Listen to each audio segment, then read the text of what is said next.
प्रिय छात्रों, आज हम लोग नवम वर्ग का संस्कृत पंचम पाठ को पढ़ेंगे, जिसका शीर्षक दिया गया है संस्कृतस्य महिमा। यानी संस्कृत की महिमा, संस्कृत के महत्व के बारे में हम लोग इस चैप्टर में पढ़ेंगे। तो पाठ को शुरू करने से पहले यह परिचय दिया जाता है, उसे ध्यानपूर्वक देखेंगे। लिखा हुआ है, गुरु शिष्य मध्ये संस्कृत कक्षायां संस्कृत भाषायाः महत्व विषये रोचकः संवादः पाठे अस्मिन् वर्तते।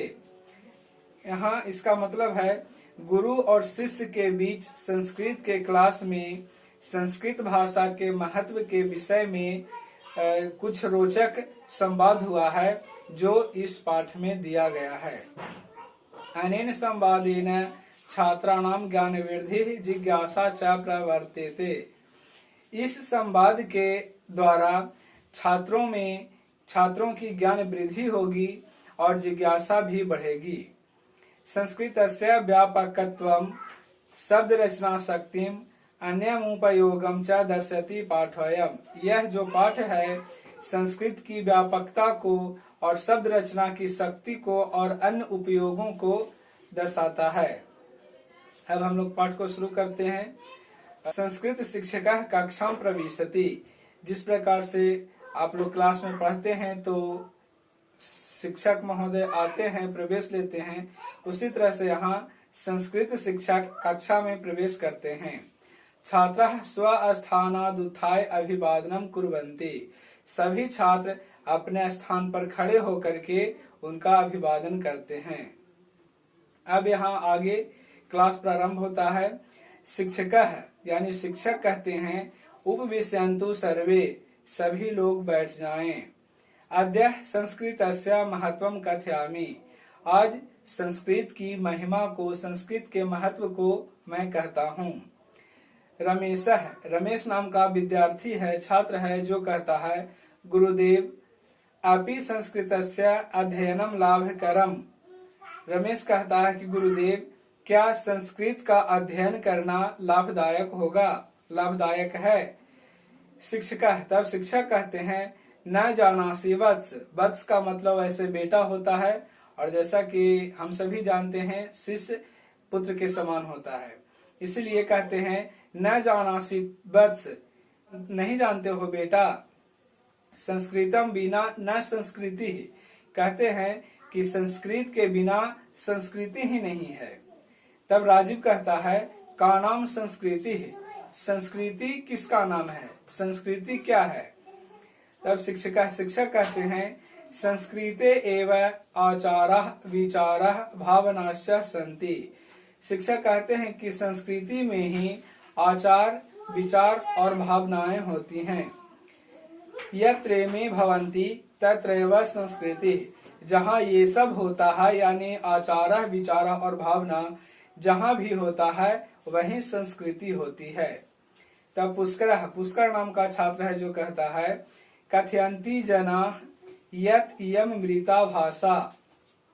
पुष्कर कहता है कि लोग कहते हैं कि यह मृत भाषा है, मरी हुई भाषा है। तब शिक्षक कहते हैं, बस यानी बेटा, ज्ञानहीनास्ते, वे लोग ज्ञानहीन हैं। अस्यामेव भारतीय भाषाणां जीवनम, इसी में ही भारतीय भाषाओं का जीवन है, ऐसा शिक्षक बता रहे हैं अपने विद्यार्थियों को। अस्या एव भारतीय भाषा निर्गता, इससे ही भारतीय भाषाएं निकली है। एतदर्थं सा भाषाणां जननी कथ्यते। इसका अर्थ यह होता है कि वह भाषाओं की जननी है, यानी भाषाओं को जन्म दी है, इसलिए वो भाषाओं की माँ कहलाती है। नियम मृता भाषा, यह मरी हुई भाषा यानी मृत भाषा नहीं है। अपितु अजरा अमरा चेती, बल्कि यह तो अजर और अमर भाषा है। अद्यापि सा जीवति, आज भी वह जीवित है। संस्कृत भाषा है जो आज भी जीवित है। रमेश है, तब रमेश नाम का विद्यार्थी कहता है, ऐसा मेवा भारतीय भाषाणां जीवनम। क्या इसमें ही भारतीय भाषाओं का जीवन है, यानी जो जन्म दी है उसी के अंदर भारतीय भाषाओं का जीवन है। तब शिक्षक कहते हैं अथकिम, हाँ और नहीं तो क्या, सर्वः भारतीय भाषा संस्कृत भाषाया ऋणम धारयन्ति, सभी भारतीय भाषाएं जो हैं वो संस्कृत भाषा का ऋण धारण किए हुए यानी कर्जदार है। अत्रैव प्राचीनम वेदादि शास्त्रम रचितम, यही प्राचीन वेद आदि जो शास्त्र हैं वे सब के सब यही रचे गए हैं। कमाल है, तब कमाल नाम का जो लड़का है विद्यार्थी है वह कहता है शब्द ज्ञानाय संस्कृत कोशो अभी वर्तते किम, यानी क्या गुरुदेव, क्या महोदय, शब्द ज्ञानाय शब्द के ज्ञान के लिए संस्कृत का शब्दकोश भी उपलब्ध है। For more videos, subscribe my YouTube channel Harsh Narayan Pandey। शिक्षक है, तब शिक्षक कहते हैं आम आम यानी हाँ हाँ। यहाँ पे आम आम का मतलब खाने वाला आम नहीं समझना है, क्योंकि यदि वो आम होता तो उसका संस्कृत मीनिंग होता है आम्रम। यहाँ आम आम का मतलब हाँ हाँ। प्राचीनः नवीनाश्च अनेके संस्कृत कोशा सन्ति, प्राचीनः मतलब पुराने और नवीनाश्च मतलब नए नए, पुराने और नए अनेक शब्द संस्कृत के शब्दकोश हैं। शब्द रचना विधिरपि व्याकरणे वर्तते, और शब्द की रचना करने के लिए उसके नियमों का व्याकरण भी है, यानी शब्द रचना करने की नियम व्याकरण में भी है। तेन लक्षशः शब्दः निर्मीयन्ते, उसके द्वारा लाखों शब्दों का निर्माण किया जाता है। अन्यासु भाषासु प्रदीयन्ते, और अन्य भाषाओं में दिए जाते हैं। पुष्कर, तब पुष्कर नाम का विद्यार्थी है जो कहता है अस्याः व्याकरणम अपूर्वम तरहि, मतलब तब तो इसका व्याकरण अद्भुत है, बहुत ही अनोखा है। शिक्षक, तब शिक्षक कहते हैं अत्र पाणिनि श्रेष्ठः व्याकरणः आसीत्, यहाँ पाणिनि श्रेष्ठ व्याकरणाचार्य थे। तत्सदृशः न कुत्रापि व्याकरणो जातः, उनके सदृश उनके समान कहीं भी व्याकरणाचार्य नहीं हुए। लतिका, तब लतिका नाम की छात्रा है जो कहती है किम पाणिनि समानः कुत्रापि व्याकरणो नास्ति, क्या पाणिनि के समान कहीं भी और व्याकरणाचार्य नहीं है। शिक्षक, तब शिक्षक कहते हैं आम मतलब हाँ। अस्योत्तरम सर्वत्र मौनम अस्ति, इसका उत्तर सभी जगह मौन है, मतलब कोई ऐसे उनसे प्रसिद्ध विख्यात नहीं आए जिनका नाम पाणिनि से ऊपर हो पाया हो, इसीलिए इसका उत्तर कि पाणिनि से अच्छे भी कोई व्याकरणाचार्य हैं, यह आज तक मौन है। तब रमा नाम की लड़की कहती है गुरुदेव महाशय, मम पिता कथयति यत संगणके यानी कंप्यूटर यंत्रे अपि संस्कृतम सहायकम भवति। रमा कहती है कि गुरुदेव मेरे पिताजी कहते हैं कि संगणक में, जो कि कंप्यूटर का हिंदी अर्थ होता है, कंप्यूटर यंत्र में भी संस्कृत सहायक होता है। तो शिक्षक कहते हैं सत्यम वदति ते पिता, तुम्हारे पिता सच कहते हैं।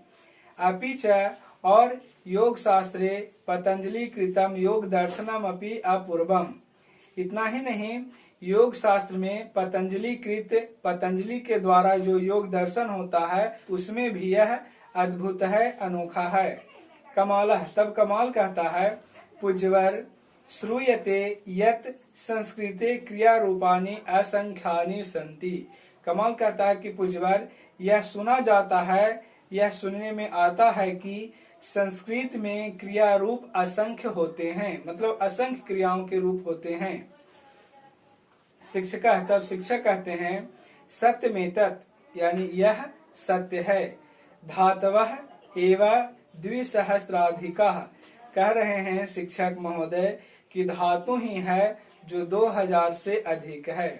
तेसाम 10 लकारेषु नाना रूपानि भवन्ति, और उन सबों के 10 लकारों में नाना प्रकार के रूप होते हैं, यानी विभिन्न विभिन्न प्रकार के रूप होते हैं।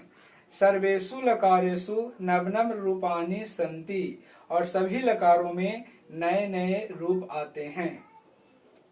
पुष्कर, तब पुष्कर नाम का विद्यार्थी कहता है धातवो अपि त्रिधा भवन्ति इति भवान उक्तवान। जो पुष्कर है वह कहता है कि धातु 3 होते हैं, यह तो आप ही कहते हैं। जब आप ही कहते हैं कि धातु 3 होते हैं तो यहाँ आप कैसे कह रहे हैं कि 2000 से अधिक धातुएं हैं। तब शिक्षक महोदय कहते हैं कि आम यानी हाँ, केचिद आत्मनेपदीनः, केचिद परस्मैपदीनः, केचिद उभयपदीनः। शिक्षक कहते हैं कि हाँ, मैं वहां भी सही बताया हूँ और यहाँ भी सही बता रहा हूँ। क्यों?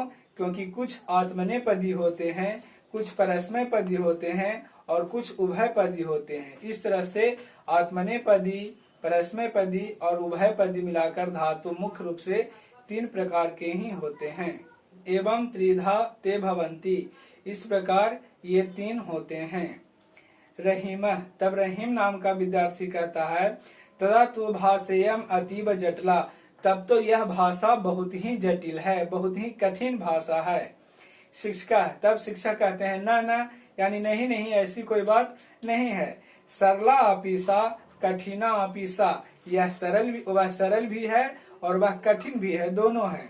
सामान्य प्रयोगे सरला, यदि इसका प्रयोग सामान्य प्रयोग में करते हैं तो यह सरल होता है। गुढ़ विषय निरूपणे जटिला, और गुढ़ विषय के लिए, रहस्यमय विषय के लिए यदि हम इसका प्रयोग करते हैं तो यहाँ पे यह कठिन होता है। यथेक्षम प्रयोग क्रियते, जैसी इच्छा होती है वैसा ही इसका प्रयोग किया जाता है। तब रमा नाम की लड़की कहती है, छात्रा कहती है गुरुदेव किम विज्ञानानि अपि संस्कृते सन्ति, गुरुदेव क्या विज्ञान में भी संस्कृत होता है, संस्कृत है। शिक्षक, तब शिक्षक कहते हैं किम कथयसि, मतलब क्या कहती हो। भूगोल खगोल विषये आर्यभट्टियम बृहत् संहिता इत्यादयः ग्रंथाः प्रसिद्धाः। भूगोल खगोल विषय में आर्यभट्टियम और बृहत् संहिता इत्यादि ये सब ग्रंथ हैं जो प्रसिद्ध हैं और ये सब के सब संस्कृत में ही हैं। राजीव, तब राजीव नाम का छात्र कहता है अतः परम नास्ति किमपि, क्या इतना ही है या इससे और अलग भी या इससे और ऊपर भी इसका प्रयोग है। तब शिक्षक कहते हैं कथम नास्ति, हाँ क्यों नहीं, कैसे नहीं है। बीज गणितम चिकित्सा शास्त्रम भौतिक विज्ञानम रसायन शास्त्रम वनस्पति विज्ञानम वास्तु विज्ञानम विधि शास्त्रम संगीत शास्त्रम इत्यादि नाना ग्रंथेषु प्रकाशितानि सन्ति। शिक्षक कहते हैं कि बीज गणित, चिकित्सा शास्त्र, भौतिक विज्ञान, रसायन शास्त्र, वनस्पति विज्ञान, वस्तु विज्ञान, विधि शास्त्र, संगीत शास्त्र, ये सब इत्यादि जो नाना प्रकार के ग्रंथ हैं इन ग्रंथों में प्रकाशित हैं और इन ग्रंथों में संस्कृत का प्रयोग किया गया है। प्राचीनम भारतीयम विज्ञानम पठितव्यम, शिक्षक कह रहे हैं विद्यार्थियों को कि प्राचीन भारतीय विज्ञान पढ़नी चाहिए। उससे आपको पता चलेगा कि विज्ञान में संस्कृत है जो किस तरह से फायदेमंद है। रमा किम प्रतियोगी परीक्षासु संस्कृतम उपयोगी वर्तते, रमा नाम की छात्रा है जो कहती है कि क्या प्रतियोगी परीक्षाओं में भी संस्कृत है जो उपयोगी है। शिक्षक कहते हैं प्रायः सर्वत्र प्रशासनिक परीक्षासु संस्कृतम अपि ऐच्छिको विषयः। शिक्षक कहते हैं कि प्रायः सभी प्रशासनिक परीक्षाओं में संस्कृत है जो ऐच्छिक विषय के रूप में प्रयोग होता है। रहीम, तब रहीम कहता है तदा तो इयम अतीव उपयोगिनी भाषा, तब तो यह बहुत ही उपयोगी भाषा है। तो शिक्षक कहते हैं अथकिम, हाँ अवश्य। पुष्कर, तब पुष्कर कहता है तर्हि नूनमेव सर्वैरस्माभिः मनोयोगेन संस्कृतम पठनीयम। पुष्कर कहता है कि तब तो हम लोगों के द्वारा, हम सभी के द्वारा मनोयोग से संस्कृत पढ़ा जाना चाहिए। धन्ययम भाषा, यह धन्य भाषा है, यह संस्कृत भाषा है जो धन्य है। इस तरह से छात्रों आपका पंचम पाठ है संस्कृतस्य महिमा संपूर्ण हुआ। यदि यह पाठ आप लोगों को समझ में आया हो तो अपने पढ़ने वाले साथियों के साथ इसे शेयर करें और चैनल को सब्सक्राइब नहीं किए हैं तो चैनल को सब्सक्राइब कर लें। और कैसा लगा अपना फीडबैक हमें कमेंट बॉक्स में जरूर दें। So wish you all the best. Thank you. That's all.